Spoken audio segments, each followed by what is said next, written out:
at the pier with my daughter right now, taking her fishing. Oh, wonderful. All right. So thank you, Aaron and EJ from Bubble Bumper Sports. You guys are in Pensacola, Florida, and your website is bubblebumpersports.com, and it's the same for Facebook, and then your Twitter is Bubble Bumpers. Is there anywhere else that people can find you? Instagram as well. Instagram? Okay, cool. So yeah, thank you, you two. How are you guys doing? Pretty good. Great. Great. And so bubble soccer, I know it's pretty new in the U.S. So how did you guys find out about it, and what got you interested in starting your own bubble soccer business? Well, I'm active duty military, and I was stationed in Japan, and I saw it all over the internet when I was out there. I was looking for a place to play it, and I found a couple places in Japan, but every time I got there, it was closed, or they weren't offering it at the time. And I had the PTS back here to the U.S. and met back up with my buddy EJ here, and talking to him about it, showed him some videos, and there was nothing around at the time. The closest bubble soccer company to us at that time was 50 miles away. So we kind of joked about it, and asked him if he wanted to open up a business, and he's like, yeah, we were remodeling a bathroom at the time, and but he was, and I was really just kind of being useless. And like a week later, he came and asked me if I was serious, and I was like, yeah. And then like 2 weeks after that, we were incorporated, and 2 months after that, we opened up. Wow, awesome. And how long ago was this? January of last year was when we first had the idea. Cool. And so how did, once you guys got up and running, how was it spreading the word? Just how was business when you first started out?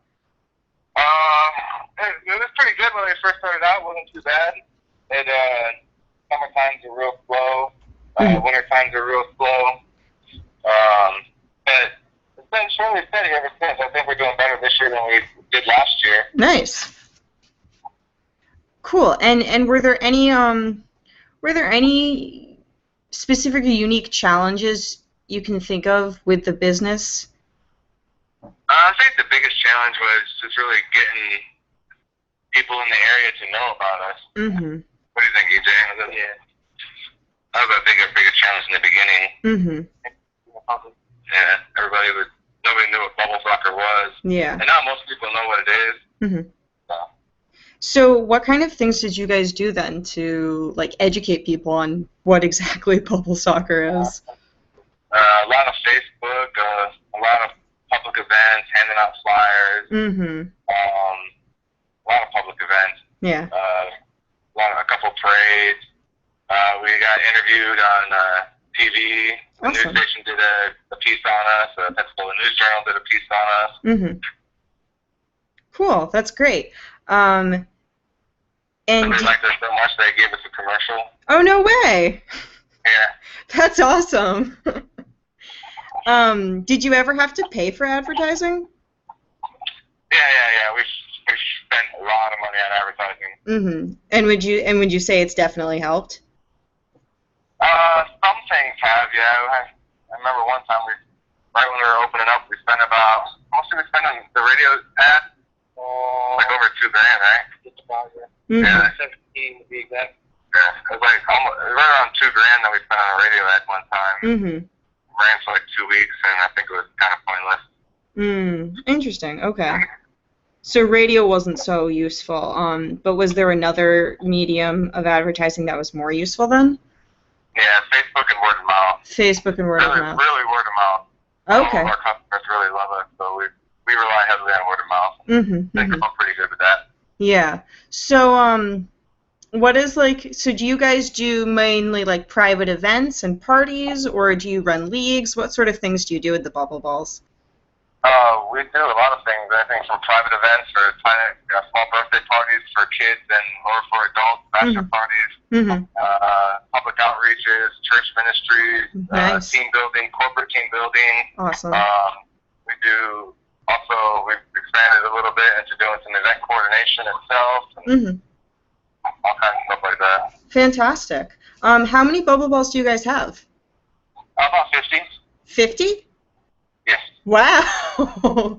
I think that's the most I've ever heard of anyone owning. Oh, wow. Yeah, so you're able to then run a lot of events at once if you wanted to. Oh, yeah, and we can do huge public events, too. I think our biggest public event that we had in one day, I think we had about 2,000 participants. Wow, really? Yeah. That's impressive. That's awesome. Was there, and I'm assuming, did you use all 50 bubble balls? I think we used probably about half. Wow. How were you able to organize it so that it was so that you got 2,000 people playing? Just cycling people through. Mm-hmm. You know, there's a public event, it's a huge festival, Mm-hmm. and just people came and they played for 10, 20 minutes at a time, and that was it. Mm-hmm. And was it like an all-day event? It was all weekend. Oh, all weekend. Okay. All right. Awesome. And now, is this the only business you run, or is this more of a side business and you have another job? What does it look like? Well, me and EJ, we really just do this on the weekend. Mm-hmm. I'm active duty Navy, so I spend all day, every day, I'm doing my Navy stuff. Mm-hmm. My buddy EJ, he's a prior Marine going to college, and he also works in construction. Mm-hmm. And but we really just mainly do this on the weekend. Sometimes we have stuff during the week. Mm-hmm. But we also do bounce houses and water slides and that kind of stuff too. Cool. Other party equipment rental. Mm-hmm. Mm-hmm. Cool. Where did you guys buy your bubble balls? Because I know there are a lot of different vendors and stuff out there. So how did you choose where to buy them from? We actually would rather not disclose our supplier. No worries. Okay, that's fine. We are part of the National Association Bubble Soccer, though. We're an authorized league affiliate. Mm-hmm. Mm-hmm. And did you become part of the National Association of Bubble Soccer before or after starting your business? After. After? Okay. And did you find out about them just through research online? Yeah, just Google. Nice. And how is it being a part of them? It's okay. It has its pros, it has its cons. Mm-hmm. Just like anything. Right, of course. Gotta work with it. Mm-hmm. Expensive everything. Mm-hmm. Mm-hmm. Okay. And so, is it just you that runs the games and everything, or do you hire extra people for help as well? Mainly it's just me and my partner EJ. We run everything, and so we have a lot of volunteers that help us from like the local high schools and Boy Scouts and Girl Scouts in America. We do a lot of sponsorship with them as well, and some local at-risk teen outreach stuff. Mm-hmm. Mm-hmm. Great. And then let's see. Are there any notable moments that really stand out to you as something that either it was a moment that you really enjoyed or you considered a really big success? What do you think our biggest successful moment was? We've had a lot. That's good. Yeah, there's a lot of events that were kind of tied at right here. Our grand opening was huge. The event we did in Gulf Breeze was huge. I think the most memorable experience for me was when I met that shark. You met what? We were doing bubble soccer on the beach for 4th of July weekend. There's a big bikini contest out there, all kinds of crazy stuff going on. And a huge storm blew up out of nowhere and blew about half of our inventory out to sea that we had there. We only had like 12 bubbles there, and we lost about half of them out to sea. Wow. We were able to recover all of them, but one of them had popped, and nobody would have recovered it, so it flew out about 2 miles, so I swam out to get it. And in the process, I met a kind of 4.5 foot, 5 foot black-tip shark. Whoa. That's, how is that? Because I would not have been. Huh? Pretty nerve-wracking. Yeah. I'm a scuba diver and an avid swimmer, so I mean, it wasn't. So you were able to keep a level head. Especially once I got out of the water. Yeah, I'd say that's a pretty memorable moment. Wow. Yeah. Actually, we did really bad that day too. We didn't make any money at all. Oh no. We lost a lot of money that day. Well, how is do you then have you come across any challenges when it comes to people maybe booking events and then canceling last minute or pricing, things like that? Have there been any particular challenges, speaking of money? We haven't had any challenges with that. I think our biggest challenge is we have a competitor in the area, and I met him. He's a nice guy, but the way they do business is kind of unprofessional. They harass us a lot. Oh no. Yeah, they've stolen all of our ideas, but it's kind of like McDonald's and Burger King. You know what I mean? We both do the same thing. Right. And just where they go about some things is slightly unprofessional. Right. So yeah, you wouldn't quite agree with their tactics. Yeah, for sure. And so yeah, so what do you do when you have like a competitor like that? How do you handle that? Well, we believe our service speaks for ourselves. We just do what we do, and like McDonald's, they don't get mad at Burger King when they bring out a bacon burger and whatnot. So we just let it go. Yeah. Most people, we don't like to do any kind of public bashing of them or anything because it's just not right. So we let them do their thing, we do our thing, and public sees that. That's what matters. For sure, absolutely. I think that's a really good outlook to have, because there's no point in getting frustrated when they're not going to go away. Yeah. Okay, and then so what kind of people? It sounded like from the different kinds of events and stuff that you have that there's all sorts of people that rent out and use the bubble balls. Is there any particular demographic that uses them more so than others? Kids' birthday party, that's definitely our number one. And we do lots and lots of youth events. Okay. And so I remember you mentioned one of them popping. Have you ever had too much difficulty with either bubble balls popping or the setup for them or repairing them, things like that? What's that whole process like? How is that? Stress comes time to time. It's a plastic you fix. Yeah. I mean, we've had some issues with bubbles popping, but they're made of plastic, and when you're giving them heavy use, then that's going to happen. Right. In the beginning, we kind of, it was hard getting used to knowing how to do it, but now the bubble will go down, we can have it back in operation within like 20 minutes. Oh, wow. That's awesome then. Do you guys... We had a lot that had a few pinholes, and we kept, not trying to... Well, we had like a lot, right? So we kept, pushing them to the side, and then we had a really, really big event where we needed about 30 bubbles. In one night, we patched just over 20 in about an hour and a half. Oh, wow. And we're all watching TV and stuff, just chit-chatting amongst ourselves. So you sounds like you guys got that process down pretty well. Yeah, we're doing pretty good at it. Nice. And the quality of the bubbles we have is top notch too. You have the TPU? Sorry. We spent a lot of money on our bubbles to make sure that we had the best one. Yeah, absolutely, for sure. I'm assuming you guys use the TPU plastic?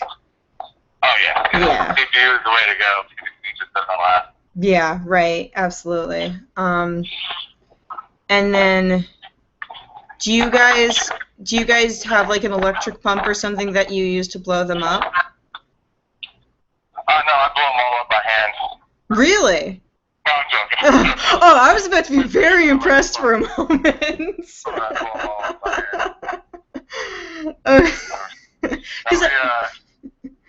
We got a couple electric pumps that we use. Okay. We're gonna inflate one Okay. That makes a lot more sense. Because there's this one woman that I interviewed, and she uses a leaf blower to blow them up. And yeah, we've used leaf blowers before too. But you probably could have convinced me that you blew them up by hand if you really wanted to. Okay, and then. I was gonna have to one time because our blower went down. Oh, really? And then if you had any advice for someone who is like just starting out, what sort of advice would you give somebody who's like very new in the business? There's really, for advice, there's too much to cover in like just a few minutes. Yeah. My advice would have to tell them to call me, and I would be more than happy to help them out with anything that they needed. Awesome. Okay. All right. I don't want to take up too much of your time because I know you're an exceptionally busy person. So is there anything else that you two want to mention or add or promote? I don't know. This is really our first phone interview, so we're kind of new to this. No worries. We're getting on a point where we'd like to start up a league pretty soon. Oh, fantastic. Yeah, we definitely like to start a league. We also are looking at possibly starting up a team outreach program. What's a teen outreach program? So what would that sort of look like? Like helping at-risk youth? Yeah, at-risk youth, like a summer program to give kids something to do during the day. Yeah, definitely. Yeah, our biggest challenge with that is just getting sponsorship for it. For sure. Okay, that's. We're not a non-profit organization, so we're trying to partner with a couple non-profits to be able to help make that process easier. Sponsorship is tough sometimes. Yeah, for sure. It's not the non-profit world is a tricky one to navigate around. Yeah. All right, and then have you guys? I can't remember if you had mentioned it, but do you guys go out to have you gone to any schools and universities and things like that? Oh yeah, I think we've operated at just about every single school in and around Pensacola and most of the colleges as well. Nice. We also did a Relay for Life last year and this year as well. We raised, I don't remember how much money. DJ, you remember how much money we helped raise for Relay for Life? I'm sure well over $2,000.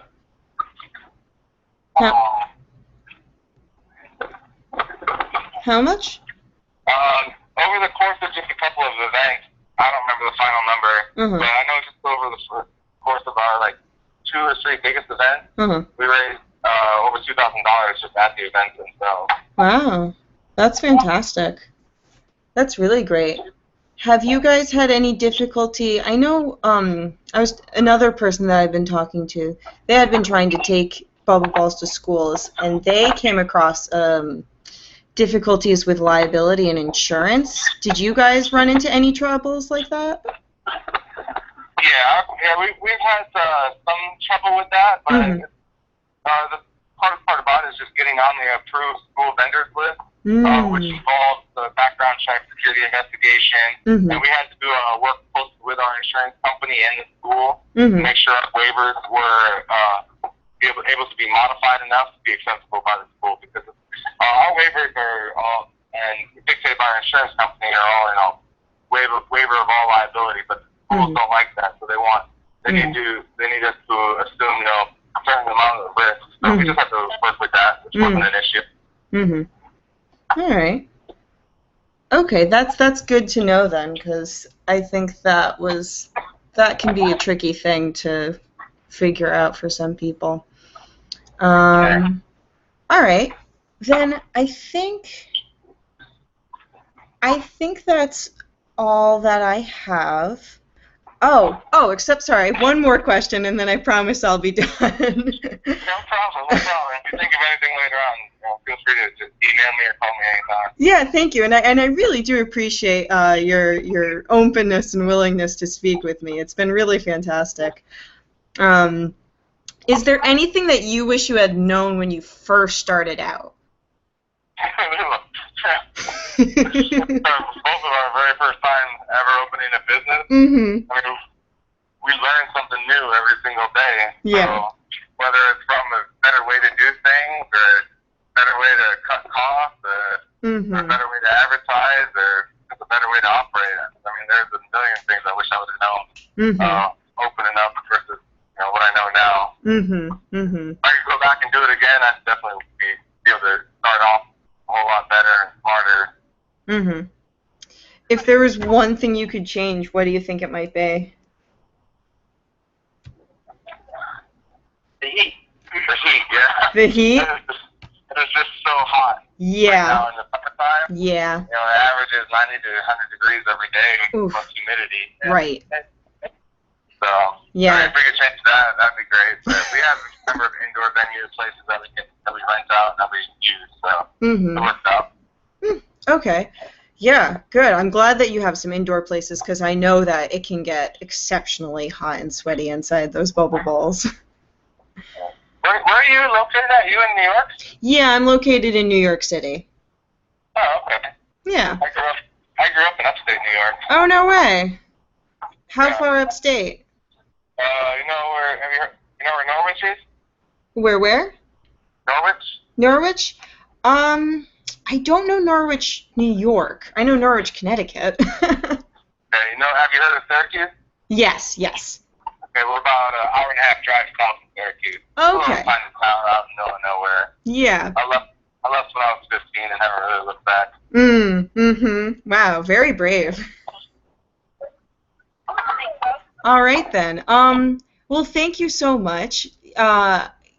It's great that you guys, I think it's absolutely great that you guys just kind of up and started a business. I think that's one of the hardest things for a lot of people when they, they have these great ideas of what they want to do, but they never actually go forth and try it. So congratulations for having this business and having run it for, a little over a year. Thanks, yeah. We've been, that was something I've never, I've had a lot of great ideas over the years, and I know a lot of my buddies that do too, and I guess what separates some people is, willing to take a risk and act on it.